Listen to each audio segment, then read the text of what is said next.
Hey, what's up everyone, Blade here, and welcome back to another video of 7 Deadly Sins Origin. Inside today's video, guys, we're going to be going over the developer notes here. I almost freaking spazzed out. I don't even know what that was, but we're going over the developer notes here, number 14, and this is going to be the AMA Season 2 key responses. Now, from what I know of here, we also managed to carry a little bit of information due from the partner, at least the partner creator program. So they said this was going to be really cool, and I'm expecting to see some things that are pretty interesting inside the dev notes. I got a little bit of a sneak peek about the raid things, but I didn't really get to look at it too much. So we're going to be taking a look at this together here, and hopefully you guys all do enjoy it. Now, aside this, of course, they were talking about the AMA thing, and a bunch of people shared questions and feedback to them. Starting off with the 1.6 update details, the 100-day anniversary seasonal events. Obviously, we're going to be able to get the Manny outfit skin completely for free. I figured this was the case here. And this is going to come from doing the dedicated story or even doing some of the events that are dedicated in there. It's going to have a ton of different activities, giving us star fragments and other generous rewards. And then obviously, a lot of us have already seen Merlin, Clotho, and Manny. All of them are going to have their swimwear. Alongside of it, I think Elizabeth, there will be different ways to get that as well. Then we're going to have the second week of the update, a new multiplayer minigame event called Magic Pop. This is going to be coming up as well, so a lot of people will be able to go into this.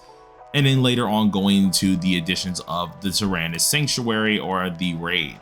They noticed a lot of people were complaining about the raid itself here, so they're going to be paying way more attention to it to make sure it is being thoroughly, challenging while also still being a little bit accessible to everyone. They're going to be adding a hell difficulty to it, more or less to help people get their star fragments every week and not have them only rely on the abyss difficulty. I'm sure reward wise it's going to be a lot worse, but it at least will help you get your 100 out of that instead as well, which will be awesome. However, they are adding an exchange feature with the mystic tokens to get the greedy ruler armor pieces, so that is also going to be very helpful, because they will not automatically just drop from the boss reward list itself for hell. There will be an exchange piece for it. I don't know if it's going to be the same way for Abyss. I hope it is, because I would like to exchange out the pieces just from doing Abyss as well. But we know for a fact for hell, they won't be able to drop, but they will give us exchange out pieces, which will be awesome. We have the pet expedition system that will be coming out too. So all the pets that we've captured, they will now have a good use here. If you need tree sap or platinum ore, they're obviously gonna let you do this, meaning you don't have to go out there and get it yourself now. That is freaking amazing. Grinding every day is one of the few things that I've been very active on, but every now and again I do slack on getting things because it takes hours to do so. So the pet expedition system will obviously let a lot of people be able to do other things while getting everything done. So that's always going to be great to see. Then we have the time attack ranking preseason, another time attack preseason for you guys here. For the people who enjoy time attack, be sure to do all of that. We have a bunch of Q&As here. One of them being the question that the difficulty of Tyrannus Sanctuary raid feels unreasonable. They then responded that they're going to be looking at it furtherly. It's meant for people who needs way more than just 2 highly geared people. You need way more people than that to actually strategize and actually beat it. But they're adding a hell difficulty to try to make it balanced and actually try to make it a little bit better for a lot of people. Manually changing equipment loadouts and settings. They are looking further into this here, and they're going to try and make sure that they can get equipment, armor, accessories, and stuff like that. They're going to try and make that a little bit more accessible and actually make loadouts for it. But they've said, yes, they've noticed, and they're going to try their hardest with this. So they're going to be doing an addition to equipment presets by weapon type, and this will help you out as well. It should be aiming to release on Wednesday, aka July 15th, which is going to be next month. So that's going to be very nice for us to actually have swapping different things like that in the future, which is going to be cool. Hawk Pass rewards like enchantment stones and refined stones lack appeal. They're now going to be going ahead and doing different rewards for the Hawk Pass itself, to try and make the Hawk Pass a lot more worth it. Because right now, due to them swapping things, making things free with keys and stuff like that, it makes a lot of the things that are currently in Hawk Pass a lot less worth it. Another question, Escanor feels significantly lacking in utility and performance compared to other attacker heroes. They said they have noticed this about the actual combat about him. They are planning to buff certain aspects about his performance in version 1.6. The performance that is going to be helping is the activation conditions of Axe and Great Skill great sword skills while enhancing their overall utility to make them feel easier to use and make him better. They're also going to be raising his maximum damage potential, which will be a lot better.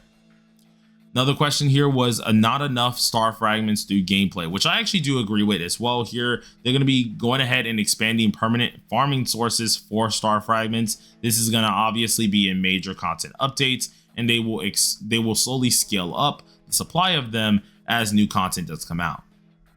Then a lot of people were asking about the wider variety of events and content. They're obviously going to be doing more event and content based things. They said they're going to be running a basic mission based events here that allow you to claim quick rewards, and then are planning major seasonal events that will be happening along with unique storylines and exclusive areas, much like the Echo of Heart or Spray Islands here, which is going to be a new region for us to give us much more rewards. This is going to happen in version 1.6 for Spray Island specifically, which will be a lot better. Question 7, the demand of gatherable and mineral oh my gosh, I can't speak today. It's probably because I woke up way too early. The demand for gatherable and mineable materials like platinum is increasing. Now, it does have a limited supply.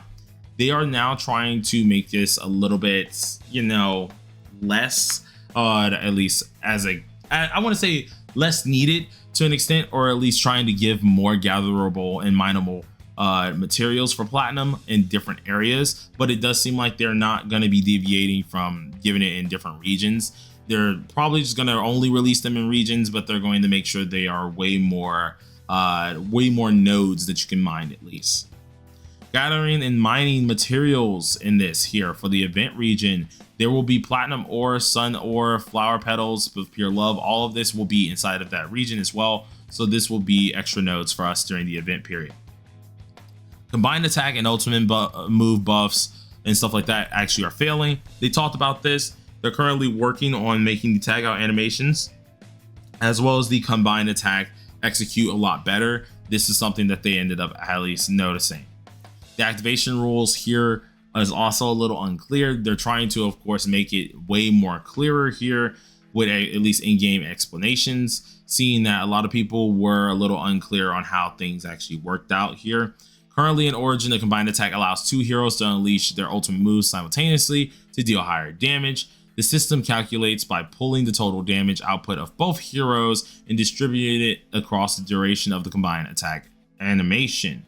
Now, this here, specific calculation processes individual utility and buffs effects tied to each hero's standard ultimate moves do not trigger independently, only just the raw values. So now they're going to go ahead and make this a lot more, clear on this here to know exactly what the distinct differences is between a standard ultimate move and a combined ultimate move, which is going to be very, very nice. So that's going to be nice to actually see here. There is a lack of course, clear guidance or clear information with this. So they're going to obviously make that a lot better and let people understand that's how that works here. Some Star Guardians may have noticed that the individual effects of ultimate moves would occasionally trigger when using a combined attack. This conflicts with a lot of things that are going with the specifications here. So they're trying to resolve this in 1.6 update. So that's always cool. Then they at least talked about the Black Rook being the first boss. This one is the only boss capable of inflicting status effects. Due to this bug, certain skills that grant reaction immunity are incorrectly being blocked here. They're now going to try to fix that. The materials required to reset engravement equipment feels unreasonable. They did get a lot of feedback with this as well here. They are trying in the long term to gradually improve this, but right now it doesn't seem like it's going to change anything just yet, but they are trying to improve this. Roaming around to get resources does feel exhausting. They are saying that they're going to try to help the pet expedition make this feel a lot less exhausting itself, and they are actually adding a recipe to craft the higher potions. So now the gold potions themselves will be also craftable. Knighthood stuff we are seeing in the July update. Expansion of team formation slots themselves was also talked about and that they are going to try. But the issue is this isn't a simple UI change. They actually have to go in and actually do a lot of technical review and stuff like that to actually get this done, but they're going to try it. game causing severe overheating they're looking into, and then more story content. Their goal is to expand the narrative with the main quest moving forward here, starting with 2.0's update. As time does go on, more of the story will come out, which is going to be crazy good as well. Then for the rerun banners, another thing they ended up talking about here, they're going to schedule rerun banners for pickup heroes like Meliodas and Clotho. Obviously, this is a thing that's going to happen over time, so this is probably going to happen usually around the half anniversary milestones, what they are saying, so people can pick up other old characters that have already went by. Then of course bug fixes are already going to happen. Those are already going to be taking place, so look forward to that. And then of course they have their thanks and apologies for the 100-day launch celebration here. We're going to be getting a lot of things, such as on Thursday 100 frags, star fragments, 5 platinum ingots, and a radiant potion of charm.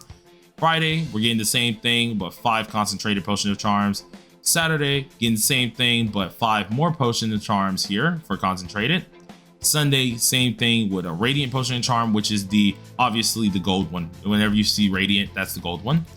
Then we have Monday doing the same thing with the purple ones, and Tuesday doing the same thing with the purple ones. So always going to be cool, along with the rewards that happen here: 10 sunstone, 10 malachite, and brilliant potion of charm here as well. So pretty interesting to see exactly what happens there. Hopefully you guys do enjoy this though. This was a lot of stuff to really go over, and I'm very surprised how much they really wanted to talk about. As long as you guys are continuously making this open, as the CCs are continuously making this a open known thing here, obviously we're going to have a lot more dev note updates, which is going to be great, and better changes for the game. But let me know how y'all feel about this down below in the comment section, and until later everybody, have a great day.